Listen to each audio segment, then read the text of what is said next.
ഈശോയ്ക്ക് ഏറെ ഇഷ്ടമുള്ള സൗഹൃദമായിരുന്നു വിശുദ്ധ ക്ലാരയുടെയും വിശുദ്ധ ഫ്രാൻസിസ് അസീസിയുടെയും സൗഹൃദം. ഈശോയിലേക്കുള്ള യാത്രയിൽ പരസ്പരം താങ്ങും തണലുമായി മാറിയ ഉദാത്ത സൗഹൃദത്തിൻ്റെ മാതൃകയും മധ്യസ്ഥരുമാണ് വിശുദ്ധ ക്ലാരയും വിശുദ്ധ ഫ്രാൻസിസ് അസീസിയും. യഥാർത്ഥ സൗഹൃദം ദൈവത്തിൻ്റെ കൃപയാണ്.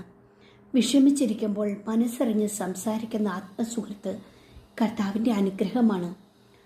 ഔപചാരികതകൾ ഇല്ലാതെ തുറന്ന് സംസാരിക്കാൻ ഒരു സുഹൃത്ത്, അത് ജീവിതസാഗരത്തിൽ തോണി തുഴഞ്ഞ് മടുക്കുമ്പോൾ വിശ്രമിക്കാനുള്ള സ്നേഹത്തുരുത്താണ്. അന്ധതയുള്ള ആളുടെ കയ്യിൽ വടി എങ്ങനെ ഉപകരിക്കുന്നുവോ അങ്ങനെയാവണം സൗഹൃദം. പരസ്പരം ഔഷധമാകണം. പരിഗണനയാണ് ഏതൊരു ബന്ധത്തിൻ്റെയും അടിത്തറ. കുറവുകൾ അറിഞ്ഞ് സ്നേഹിക്കുമ്പോഴാണ് സ്നേഹം യാഥാർത്ഥ്യമാകുന്നത്.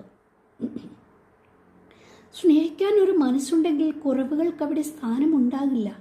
തിരിച്ചൊന്നും ആഗ്രഹിക്കാതെ സ്നേഹിക്കപ്പെടുന്ന ഇടങ്ങളിൽ ചോദിക്കാതെ നൽകപ്പെടുന്ന വിധേയത്വമാണ് അനുസരണം. സ്നേഹത്തിന് ഇടവേളകളില്ലെന്നറിയുമ്പോഴാണ് വിരോധത്തോട് വിട പറയാൻ തോന്നുന്നത്. തോറ്റുകൊടുക്കുന്നത് സ്നേഹിക്കുന്നവരുടെ മുൻപിലാകുമ്പോൾ അത് നൽകുന്ന സന്തോഷം വിജയത്തേക്കാൾ വലുതാണ്. ചിരിക്കാൻ കഴിയുന്നത് പോലെ കരയാനും സ്വാതന്ത്ര്യമുള്ള ആളാകണം സുഹൃത്ത്. ജനന മരണങ്ങൾക്കിടയിൽ തൻ്റേതെന്ന് പറഞ്ഞ് ചേർത്ത് പിടിക്കാവുന്ന സുഹൃത്തിന് മുഖത്ത് നോക്കി മനസ്സ് വായിക്കാൻ അറിയണം.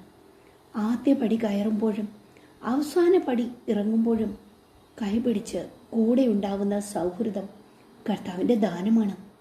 ദേഷ്യപ്പെട്ടാലും പിണങ്ങിയാലും ഒരു പിണക്കവും ബാക്കി വയ്ക്കാത്ത സ്നേഹത്തിൻ്റെ നിറക്കൂട്ടിൽ ചാലിച്ച സൗഹൃദം അതെത്ര സുന്ദരമാണ്.